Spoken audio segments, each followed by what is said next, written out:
اعوذ باللہ من الشیطان الرجیم بسم اللہ الرحمن الرحیم رب اشرح لی صدری ویسر لی امری واحلل عقدۃ من لسانی یفقہوا قولی واجعل لی وزیرا من اہلی۔ السلام علیکم ورحمۃ اللہ وبرکاتہ۔ پچھلی کلاس میں ہم نے قریش کا ابو طالب کے سامنے آنا اور ان سے رسول اکرم صلی اللہ علیہ وسلم کو ان کی دعوت سے روکنے کی پیشکش کرنا پڑھا تھا ہم نے، اور پھر ابو طالب کا ان کو جواب، اور پھر اللہ کے رسول صلی اللہ علیہ وسلم کا وہ تاریخی جملہ جو آج بھی داعیان اسلام کے لیے رہنمائی کا درجہ رکھتا ہے۔ اور اللہ کے رسول صلی اللہ علیہ وسلم نے اس وقت جو بات کہی تھی وہ کیا تھی کہ یہ لوگ میرے داہنے ہاتھ میں سورج اور بائیں ہاتھ میں چاند بھی رکھ دیں تب بھی میں اس کام کو اس حد تک پہنچائے بغیر نہ چھوڑوں گا کہ یا تو اللہ اسے غالب کر دے یا میں اس راہ میں فنا ہو جاؤں، اور یہی ہماری حد ہے نا۔ جب بھی ہم سے کوئی ہماری حد پوچھے یا ہمارا اپنا نفس ہمیں یہ سمجھائے کہ تم جتنا کام کر رہی ہو اتنا بہت ہے، اب اس سے زیادہ تم کیا ہی کر سکتی ہو، تو ہمیں اپنے آپ کو حد بتانا ہے، وہی جو اللہ کے رسول صلی اللہ علیہ وسلم نے اپنے چچا ابو طالب کو بتایا تھا، یا تو یہ دین غالب آ جائے یا میں اسی راستے میں فنا ہو جاؤں، ختم ہو جاؤں، اسی جستجو میں میری جان نکل جائے، ہے نا۔ اور یہی ایک داعی کی، ایک مسلمان کی، ایک اللہ کے بندے کی حد ہے۔ اس کے بعد رسول اللہ صلی اللہ علیہ وسلم کے بارے میں ابو طالب کے سامنے قریش نے پیشکش رکھی کہ آپ ہمیں اپنا بیٹا دے دیں تاکہ ہم ان سے اپنا معاملہ کر لیں، اور آپ ہمارے نوجوان کو رکھیں اور ان کو پالے پوسے، ان سے کام لیں۔ تو پھر ابو طالب نے ان کو ایک تاریخی جملہ کہا کہ تم مجھ سے چاہتے ہو کہ میں تمہارے بیٹے کو تو پالوں پوسوں بڑا کروں اور میرے بچے کو تم جان سے مار دو۔ اور پھر ابو طالب نے اللہ کے رسول صلی اللہ علیہ وسلم سے کہا کہ تم جو چاہتے ہو، جو کرنا چاہتے ہو تم اسے کرو، میں تمہاری مدد میں ہمیشہ کھڑا رہوں گا۔ اور اس کے بعد نبی صلی اللہ علیہ وسلم کے قتل کی تجویز، ان دونوں گفتگوؤں کی ناکامی کے بعد قریش کا جذبہ جور و ستم اور بھی بڑھ گیا، اور ایذار ثانی کا سلسلہ پہلے سے فزوں تر یعنی بہت زیادہ سخت ہو گیا۔ انہی دنوں قریش کے سرکشوں کے دماغ میں نبی صلی اللہ علیہ وسلم کے خاتمے کی ایک تجویز ابھری، لیکن یہی تجویز اور یہی سختیاں مکہ کے جانبازوں میں دو نادر روز مطلب ان لوگوں کے دل میں بھی یہی جذبہ فروشی تھا جو پیدا ہو رہا تھا، یعنی حضرت حمزہ بن عبد المطلب اور حضرت عمر بن خطاب کے اسلام لانے اور ان کے ذریعے اسلام کو تقویت پہنچانے کا سبب بن گئی۔ جور و جفا کا سلسلہ دراز کے ایک دو نمونے یہ ہیں کہ ایک روز ابو لہب کا بیٹا عتیبہ رسول اللہ صلی اللہ علیہ وسلم کے پاس آیا اور بولا،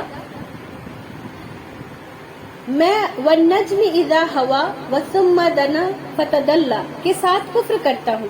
اس کے بعد وہ آپ صلی اللہ علیہ وسلم پر ایذار ثانی کے ساتھ مسلط ہو گیا۔ آپ صلی اللہ علیہ وسلم کا کرتہ مبارک پھاڑ دیا اور آپ کے چہرے پر تھوکنا چاہتا تھا، اگرچہ تھوک آپ پر نہ پڑی۔ اس موقع پر نبی صلی اللہ علیہ وسلم نے اس کے لیے بد دعا کی کہ اے اللہ، اس پر اپنے کتوں میں سے کوئی کتا مسلط کر دے۔ نبی کی یہ بد دعا قبول ہو گئی، چنانچہ عتیبہ ایک بار قریش کے کچھ لوگوں کے ہمراہ سفر میں تھا۔ جب انہوں نے ملک شام کے مقام زرقا میں پڑاؤ ڈالا تو رات کے وقت شیر نے ان کا چکر لگایا۔ عتیبہ نے دیکھتے ہی کہا، ہائے میری تباہی، یہ خدا کی قسم مجھے کھا جائے گا، جیسا کہ محمد صلی اللہ علیہ وسلم نے مجھ پر بد دعا کی تھی۔ دیکھو میں شام میں ہوں، لیکن اس نے مکے میں رہتے ہوئے مجھے مار ڈالا۔ احتیاطاً لوگوں نے عتیبہ کو اپنے اور جانوروں کے گھیرے کے بیچ سلایا، لیکن رات کو شیر سب کو پھلانگتا ہوا سیدھا عتیبہ کے پاس پہنچا اور سر پکڑ کر ذبح کر ڈالا، ہے نا۔ ایک بار عقبہ بن ابی معیط نے رسول اللہ صلی اللہ علیہ وسلم کی گردن حالت سجدہ میں اس زور سے روندی کہ معلوم ہوتا تھا کہ دونوں آنکھیں نکل آئیں گی۔ ابن اسحاق کی ایک طویل روایت سے قریش کے سرکشوں کے اس ارادے پر روشنی پڑتی ہے کہ وہ نبی صلی اللہ علیہ وسلم کے خاتمے کے چکر میں تھے۔ چنانچہ اس روایت میں بیان کیا گیا کہ ایک بار ابو جہل نے کہا، برادران قریش، آپ دیکھتے ہیں کہ محمد صلی اللہ علیہ وسلم ہمارے دین کی عیب چھینی، ہمارے آباء و اجداد کی بدگوئی، ہمارے عقلوں کی تخفیف اور ہمارے معبودوں کی تذلیل سے باز نہیں آتا۔ اس لیے میں اللہ سے عہد کر رہا ہوں کہ ایک بہت بھاری اور بمشکل اٹھنے والا پتھر لے کر بیٹھوں گا، اور جب وہ سجدہ کرے گا تو اس پتھر سے اس کا سر کچل دوں گا۔ اب اس کے بعد آپ لوگ میرے ساتھ جو معاملہ کرنا چاہیں کر سکتے ہیں، بے یار و مددگار چھوڑ دیں، چاہے میری حفاظت کریں، اور بنو عبد مناف بھی اس کے بعد جو جی چاہے میرے ساتھ کریں۔ لوگوں نے کہا، نہیں واللہ، ہم تمہیں کسی بھی معاملے میں بے یار و مددگار نہیں چھوڑ سکتے، تم جو کرنا چاہتے ہو کر گزرو۔ صبح ہوئی تو ابو جہل ویسا ہی ایک پتھر لے کر رسول اللہ صلی اللہ علیہ وسلم کے انتظار میں بیٹھ گیا۔ رسول اللہ حسب دستور تشریف لائے اور کھڑے ہو کر نماز پڑھنے لگے۔ قریش بھی اپنی اپنی مجلسوں میں آ چکے تھے اور ابو جہل کی کارروائی دیکھنے کے منتظر تھے۔ جب رسول اکرم صلی اللہ علیہ وسلم سجدے میں تشریف لے گئے تو ابو جہل نے پتھر اٹھایا، پھر آپ کی جانب بڑھا، لیکن جب قریب پہنچا تو شکست خوردہ حالت میں واپس پلٹا۔ اس کا رنگ فق ہو چکا تھا اور وہ اس قدر مرعوب تھا کہ اس کے دونوں ہاتھ پتھر پر چپک کر رہ گئے تھے۔ وہ بمشکل اپنے ہاتھ سے پتھر پھینک سکا۔ ادھر قریش کے کچھ لوگ اٹھ کر اس کے پاس آئے اور کہنے لگے، ابو الحکم، تمہیں کیا ہو گیا؟ اس نے کہا، میں نے رات جو بات کہی تھی وہی کرنے جا رہا تھا، لیکن جب اس کے پاس پہنچا تو ایک اونٹ آڑے آ گیا۔ بخدا میں نے کبھی کسی اونٹ کی ایسی کھوپڑی، ایسے گردن اور ایسے دانت نہیں دیکھے تھے، وہ مجھے کھا جانا چاہتا تھا۔ ابن اسحاق کہتے ہیں کہ مجھے بتایا گیا کہ رسول اللہ صلی اللہ علیہ وسلم نے فرمایا، یہ جبرائیل تھے، اگر ابو جہل قریب آتا تو وہ اسے دھر پکڑتے۔ تو یہ ابو جہل کے ساتھ کا واقعہ تھا، اور اوپر والا واقعہ ابو لہب کے بیٹے کے ساتھ کا تھا۔ اور اسی لیے ہم دیکھتے ہیں کہ اللہ کے رسول صلی اللہ علیہ وسلم کی دشمنی میں جو لوگ آگے حد سے آگے بڑھے، اس سے ڈائریکٹ اللہ تعالیٰ نے ان سے بدلہ لیا، اور اس کو بھی انشاءاللہ تعالیٰ ہم آگے پڑھیں گے۔ اس کے بعد ابو جہل نے رسول اللہ کے خلاف ایک ایسی حرکت کی جو حضرت حمزہ رضی اللہ عنہ کے اسلام لانے کا سبب بن گئی۔ تفصیل آگے آ رہی ہے۔ اچھا، یہ بھی دیکھیں کہ یہ جو واقعات ہیں یہ ایک آدھ بار ہوئے، بار بار نہیں ایسا ہوتا تھا کہ اللہ کے رسول کو کوئی بھی ستانے کی کوشش کرے تو جبرائیل امین آ جائے، ایسا بار بار نہیں ہوتا تھا، بس ایک آدھ دفعہ یہ واقعہ پیش آیا۔ اس سے ہمیں یہ بھی سمجھنا چاہیے کہ اللہ کے بندے جو اللہ کے راستے میں نکلتے ہیں ان کو پریشانیوں کا سامنا کرنا پڑتا ہے، ان کو اپنی جو ایذا رسانی ہے، تکالیفیں ہیں، اس میں خود اللہ رب العالمین سے مدد مانگنی ہوتی ہے، اس کو برداشت کرنے کی، اس سے نجات کی، اور یہ تمام چیزیں ہمیں رسول اکرم صلی اللہ علیہ وسلم کی زندگی میں بہت زیادہ ملتی ہیں کہ اللہ کے رسول صلی اللہ علیہ وسلم کبھی پریشان ہو کر روئے، کبھی ان کو اتنی دل سے تکلیف پہنچا دی گئی کہ غم کی وجہ سے اللہ کے پاس روئے اور اللہ سے شکوہ کیا، لیکن پھر اسی رب نے ان کو تسلی بھی عطا فرمائی اور ان لوگوں سے نجات بھی عطا فرمائی، ہے نا۔ تو یہ نہیں سمجھنا چاہیے کہ جو بھی دین کی دعوت کا کام کرے گا ڈائریکٹ فرشتے آ کر اس طرح پتھر کو روک دیں گے۔ یہ ہوگا، ایسا بھی ہوگا، لیکن یہ ہر بار نہیں ہوتا۔ یہ اللہ کے معجزات ہیں جو بعض دفعہ اللہ کے حکم سے ہوتے ہیں اور بعض دفعہ نہیں بھی ہوتے۔ تو اس لیے یہ نہیں سمجھنا چاہیے کہ جو بھی دین کے راستے میں کام کرے گا اس کے ساتھ کوئی بھی مشکل اگر پیش آئے گی تو اللہ اسے واقع نہیں ہونے دے گا، اللہ اسے واقع ہونے دیتا ہے۔ اگر اللہ کو ہماری آزمائش منظور ہے تو اللہ اس کو واقع ہونے دیتا ہے۔ اس کے بعد ابو جہل نے رسول اللہ کے خلاف ایک ایسی حرکت کی کہ جہاں تک قریش کے دوسرے بدماشوں کا تعلق ہے تو ان کے دلوں میں بھی نبی صلی اللہ علیہ وسلم کے خاتمے کا خیال بار بار پک رہا تھا۔ چنانچہ حضرت عبداللہ بن عمر بن عاص سے ابن اسحاق نے ان کا یہ بیان نقل کیا ہے۔ اگر آپ لوگوں کو یاد ہو تو ابن اسحاق کون ہے؟ سیرت کے سب سے پہلے سیرت نگار ہے نا، جنہوں نے سب سے پہلے قلم اٹھایا اور سیرت کو لکھا۔ اس سے پہلے سیرت احادیثوں کے ذریعے ہی لوگوں کو معلوم تھی، لیکن اس سے پہلے کے لوگوں نے اس بات کی ضرورت نہیں محسوس کی کہ سیرت کو سیپریٹ کیا جائے، پر ابن اسحاق کے دل میں اللہ نے یہ بات ڈالی اور ابن اسحاق نے اللہ کے رسول صلی اللہ علیہ وسلم کی محبت میں سیرت کو قلم بند کیا اور احادیث اور جو اقوال تھے صحابہ کرام کے ان کے ذریعے ان چیزوں کو نکالا گیا اور لکھا گیا. اسی لیے ہم دیکھتے ہیں کہ سیرت میں بہت زیادہ احادیث کی اوتھینٹسٹی ہمیں نہیں ملتی ہے. اس کی بنیادی وجہ یہی ہے کہ آپ دیکھ رہے ہیں ابھی پڑھنے میں بھی کہ ابن اسحاق نے کیا کہا کہ مجھے بتایا گیا. یہاں پر کسی صحابہ کا ذکر نہیں کیا ہے نا. تو اسی لیے جو بھی اس سیرت کو جب پڑھنا شروع کرے تو اس بات کو ضرور سمجھے کہ یہاں پر جو بات پڑھیں اسے حدیث کی طرح کہیں پر کوٹ نہیں کرے، بلکہ جب اسے حدیث میں پڑھ لے تب اسے کہیں پر حدیث کے طور پر کوٹ کیا کرے.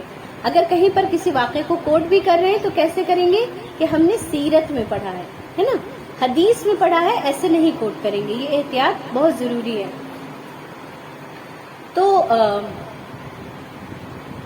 عبداللہ بن عمرو بن عاص نے ابن اسحاق نے ان سے نقل کیا ہے کہ ایک بار مشرکین حتیم میں جمع تھے، میں بھی موجود تھا. مشرکین نے رسول اکرم صلی اللہ علیہ وسلم کا ذکر چھیڑا اور کہنے لگے اس شخص کے معاملے میں ہم نے جیسا صبر کیا ہے اس کی مثال نہیں. در حقیقت ہم نے اس کے معاملے میں بہت ہی بڑی بات پر صبر کیا ہے. یہ گفتگو چل ہی رہی تھی کہ رسول اللہ نمودار ہو گئے. آپ صلی اللہ علیہ وسلم تشریف لا کر پہلے حجر اسود کو چوما، پھر طواف کرتے ہوئے مشرکین کے پاس سے گزرے. انہوں نے کچھ کہہ کر آپ کی طعنہ زنی کی جس کا اثر میں نے آپ کے چہرے پر دیکھا. کس نے دیکھا؟ عبداللہ بن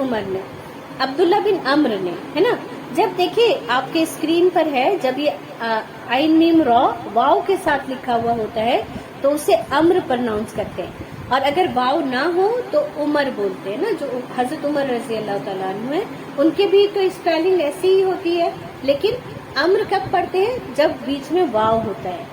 اب مجھے بھی یہ بات بہت اٹپٹی لگتی تھی، مجھے لگتا تھا عمر میں ہونا چاہیے تھا ایسا، لیکن یہی طریقہ ہے عرب کا. اور آج ایک صاحبہ ہے وہ کہہ رہی تھی کہ عرب اپنی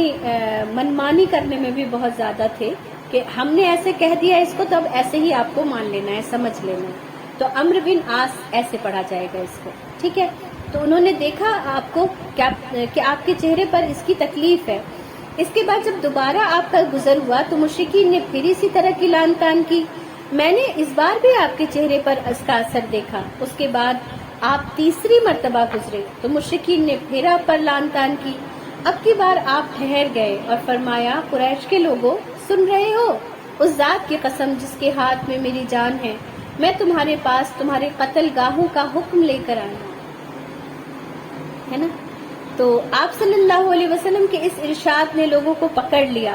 ان پر ایسا سکتہ طاری ہوا کہ گویا ہر آدمی کے سر پر چڑیا ہے. یہاں تک کہ جب آپ صلی اللہ علیہ وسلم پر سب سے زیادہ سخت تھا وہ بھی بہت بہتر ہو گیا اور بہتر الفاظ میں آپ کے پاس آپ سے باتیں کرنے لگا. اس کے ذریعے آپ سے طلب رحمت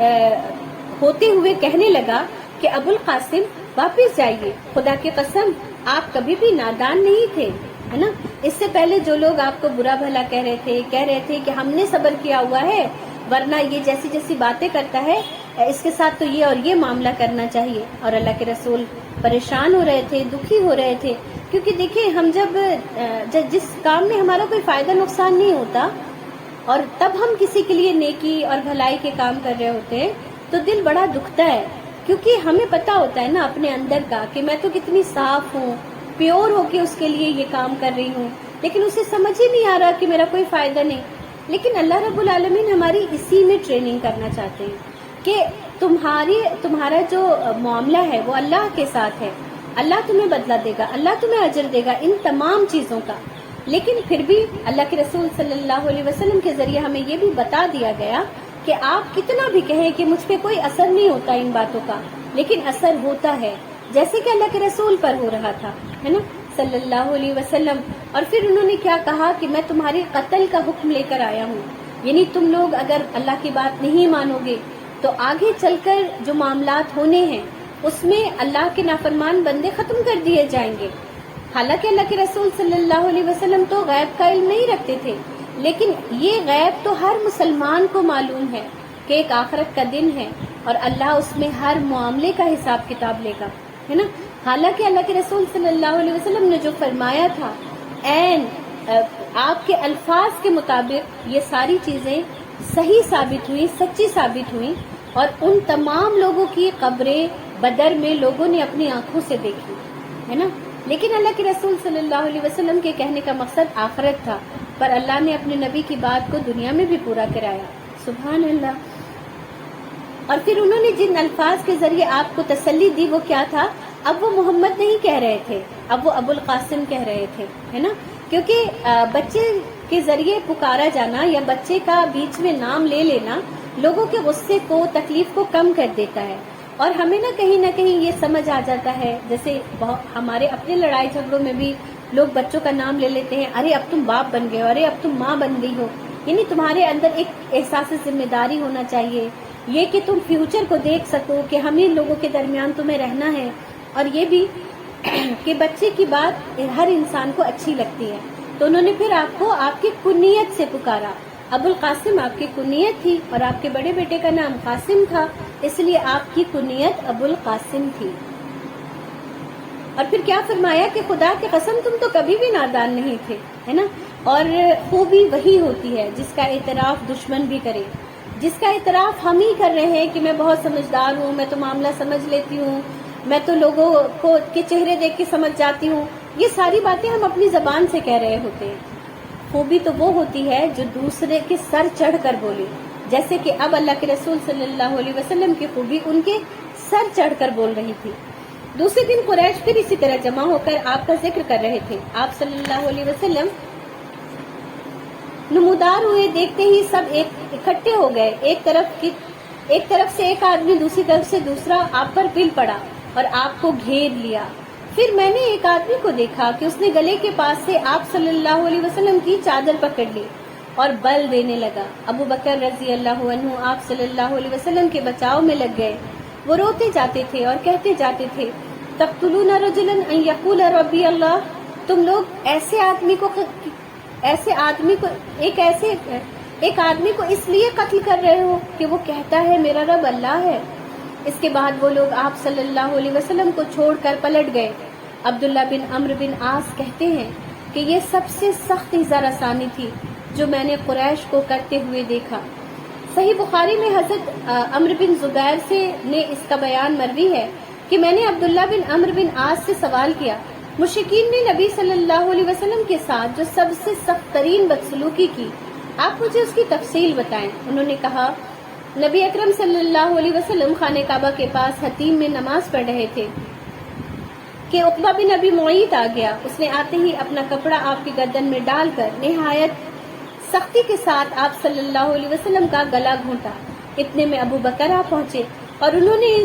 اس کے دونوں کندھے پکڑ کر دھکا دیا اور نبی صلی اللہ علیہ وسلم سے دور کرتے ہوئے فرمایا، اتقتلون رجلا ان یقول ربی اللہ، کیا تم لوگ ایک ایسے آدمی کو اس لیے قتل کرنا چاہتے ہو کہ وہ کہتا ہے میرا رب اللہ ہے؟ حضرت اسماء رضی اللہ عنہا سے روایت ہے کہ مزید تفصیل بیان کرتی ہیں کہ حضرت ابو بکر رضی اللہ عنہ کے پاس یہ چیخ پہنچی کہ اپنے ساتھی کو بچاؤ۔ وہ جھٹ اب ہمارے پاس سے نکلے، ان کے سر پر 4 چوٹیاں تھیں، اور یہ کہتے ہوئے کہ کیا تم لوگ ایک آدمی کو محض اس لیے قتل کرنا چاہتے ہو کہ وہ کہتا ہے کہ میرا رب اللہ ہے؟ مشرکین نبی صلی اللہ علیہ وسلم کو چھوڑ کر ابو بکر کے پر پل پڑے۔ وہ واپس آئے تو اس حالت میں کہ ہم ان کی چوٹیوں کا جو بال بھی چھوتے وہ ہماری چٹکی کے ساتھ چلا آتا تھا، ہے نا۔ اور اسی لیے میں نے شروع اس وقت کہا کہ جب ابو جہل پتھر لے کر آیا تو حضرت جبرائیل کو اللہ نے حکم دیا اور وہ آ گئے، لیکن اب جب پورے سرداران قریش پل پڑے تھے اللہ کے رسول صلی اللہ علیہ وسلم پر، تو اس طرح سے حمایت نہیں کی گئی، ہے نا، کیونکہ دنیا آزمائش ہے، ہمیں دنیا میں ثابت کرنا ہے کہ میرا رب اللہ ہے، اور اس کے لیے کوئی بھی پریشانی تکلیف ہمیں برداشت کرنی ہوگی، اور یہی ٹریننگ تھی جو اللہ رب العالمین تمام مسلمانوں کو دے رہے تھے، ہے نا۔ اور اللہ کے رسول صلی اللہ علیہ وسلم پر ایک دن پہلے اسی واقعے کے ذریعے وہ آپ کی خوشامد کرنے لگے تھے، لیکن رات بھر میں ایسا کیا ہو گیا تھا کہ اگلے دن اسی بات کے لیے آپ کو مارنے لگے۔ تو یہ ہمارے ساتھ بھی ہوتا ہے۔ ہم نے ابھی لاسٹ تربیتی کی کلاس اٹینڈ کی تھی، تو اس میں باجی نے ایک بات کہی کہ جو خراب بات ہوتی ہے نا، اس کا خیال بار بار آتا ہے، یہاں تک کہ آپ اس کو کر گزرتے ہیں۔ جب میں اس کی تیاری کر رہی تھی تو مجھے بھی یہی لگا کہ مشرکین مکہ کو رات بھر یہی خیال آیا ہوگا، ایسے کیسے چھوڑ دیا تم نے محمد کو، محمد کی تم نہ خوشامد کرنے لگ گئے، محمد دیکھو پھر تو تم کہیں نہ کہیں اس کے دین کو سچا مان رہے ہو۔ اور یہ سارے شیطانی وسوسے جس نے رات بھر میں ان مشرکین مکہ کو تیار کیا، اور وہ صبح اس حال میں آئے کہ وہ اللہ کے رسول صلی اللہ علیہ وسلم کی ان تمام خوبیوں کو بھول چکے تھے جو کل تک انہیں یاد تھی، ہے نا۔ تو اسی لیے جو سب سے پہلا خیال آتا ہے وہی نیکی کا ہوتا ہے۔ جیسے انہیں پہلا خیال آیا تھا کہ نہیں، اس کے ساتھ ہم نے بہت زیادہ برا کر دیا، اور جب بار بار خیال آیا تو وہ خیر کا نہیں تھا، ہے نا۔ تو اس لیے ہمیں بھی اگر بار بار خیال آ رہا ہو کسی کے بارے میں کہ اس کو یہ بات کہہ دو کہہ دو کہہ دو، تو مت کہیں، اس وقت تو بالکل بھی نہ کہیں، کیونکہ اس میں ہو سکتا ہو کہ کوئی خیر نہ ہو، ہے نا، انشاءاللہ تعالی۔ اور اس میں یہ بھی دیکھیں کہ حضرت ابوبکر صدیق کو جب پتہ چلا اور جیسے ہی انہیں معلوم ہوا کہ اللہ کے رسول صلی اللہ علیہ وسلم پر یہ لوگ پل پڑے ہیں، تو وہ بھاگ کر آئے اور آپ صلی اللہ علیہ وسلم کو بچانے لگے، اور کہہ بھی کتنی پیاری بات رہے تھے کہ تم اس آدمی کے ساتھ دشمنی کیا ہے تمہاری، سوچو تو صحیح، یہ وہ آدمی ہے جو صادق تھا، امین تھا، یہ وہ آدمی ہے